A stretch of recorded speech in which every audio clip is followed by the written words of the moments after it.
இப்படி அப்பாவுக்கும் பையனுக்கும் கொடுத்து எழுதி வைக்கிறது கந்துவட்டி தொழிலே கந்துவட்டி தொழிலே மேலு.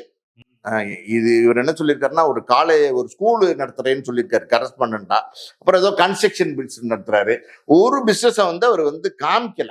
இன்கம் டாக்ஸ் இது நம்ம தேர்தல் ஆணையத்துல என்ன பிசினஸ் தெரியுமா உங்களுக்கு?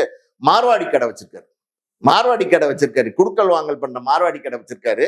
சங்கீதா மனைவி, அவங்க மனைவி மேல கோவம், அதுக்காண்டி இப்படியா பழி தீர்த்துக்கிறது? 12,60,00,000 மனைவி வந்து கடன் கொடுக்கணும்.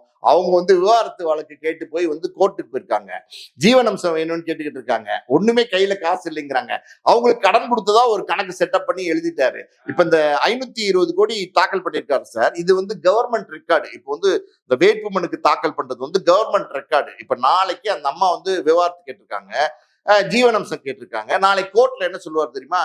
எனக்கு தெரிஞ்சு ஊர் உலகத்துல என்ன பேசுறாங்க அப்படின்னா, விஜய் வந்து ஒரு 4,000-5,000 கோடி வச்சிருப்பாரு, ஒரு 7,000 கோடி வச்சிருப்பாரு, அப்படி இப்படின்னா ஆளுக்கு ஒன்று பேசுறாங்கன்னு வச்சுக்கோங்களேன்.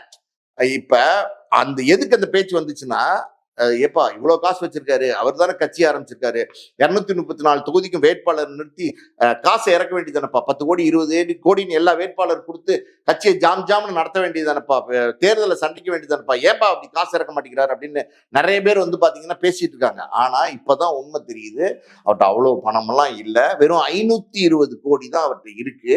சோ இத வந்து ரெக்கார்டா உச்சத்தை விட்டு வந்து அத சொல்லுங்க. கேரியரின் உச்சத்தை எப்படி, கேரியரின் உச்சம் அப்படின்னார்ல, உச்சத்துல இருக்கிற ஒரு நடிகர் வாங்குற சம்பளமா அது?